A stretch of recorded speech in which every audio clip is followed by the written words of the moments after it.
It takes a while before you can pick up the shards of yourself after the conversation in your first year Art and Science of Medicine, ASM, class.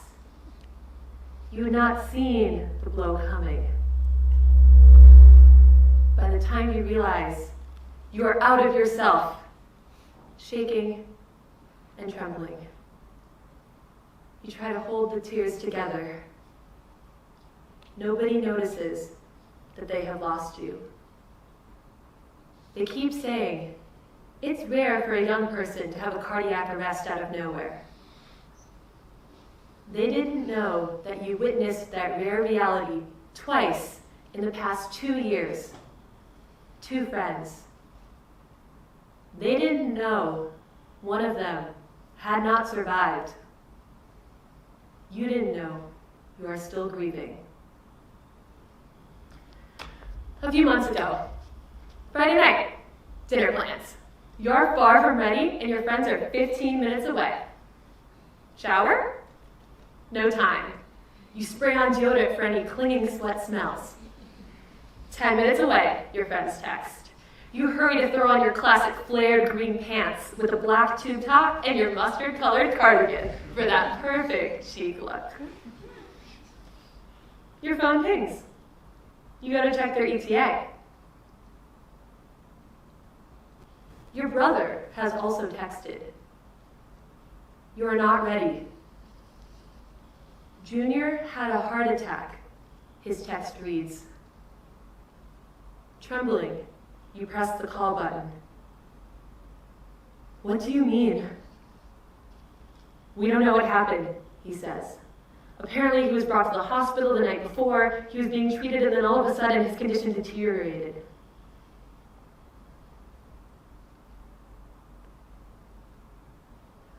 You are not ready then. You are not ready now, as the familiarity of tears escapes down your face. You ask the same questions you did then. How could he be dead? He was only 24! You cry as the echo of his laughter rings in your mind.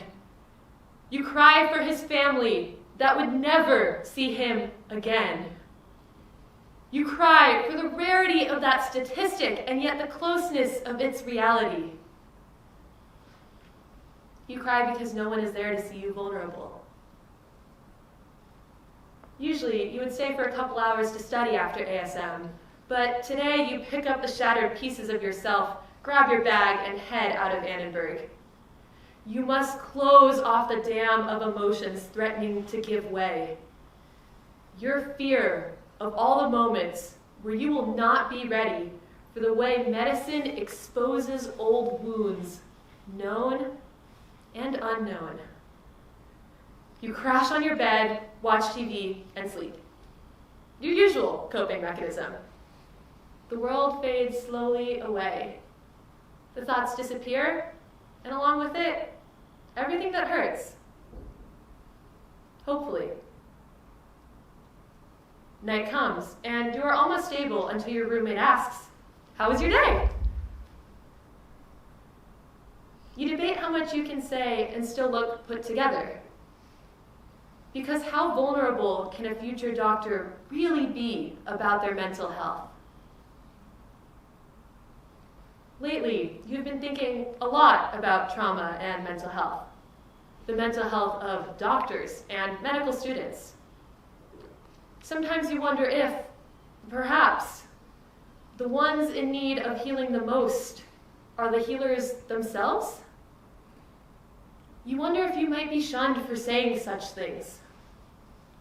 What does a first-year student who hasn't even stepped onto the hospital wards know? And to be honest, you don't know much besides theoretical musings. But you have read the papers on COVID. You have had conversations with those that were in the hospital and recognize the devastating effect the pandemic had on the emotional well-being of health professionals. You remember reading one article about a Mount Sinai resident who describes the heaviness of grief and helplessness during the peak seasons of COVID-19. But even before COVID, there was the silent epidemic of physician suicides, 2 of which happened a couple years ago in the institution you now attend. You have many questions about medicine, trauma, and mental health.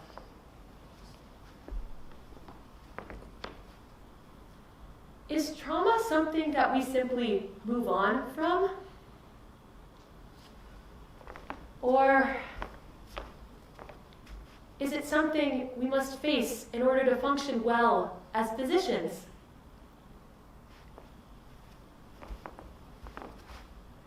What does a healed healer really look like?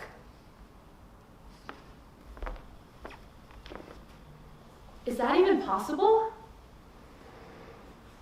If not,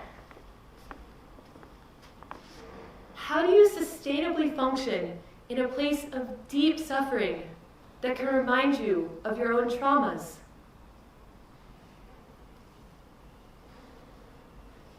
You remember your roommate is still waiting for an answer. So you take a risk and tell her, I know medicine is the field I want to be in, but I am also anxious. She sits, even though it's almost 11:30 p.m., and you look at her in surprise, and she smiles in invitation.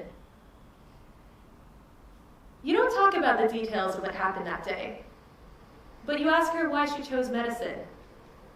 What inspired her to choose this profession, and what keeps her going, what keeps her steady, one foot in front of the other?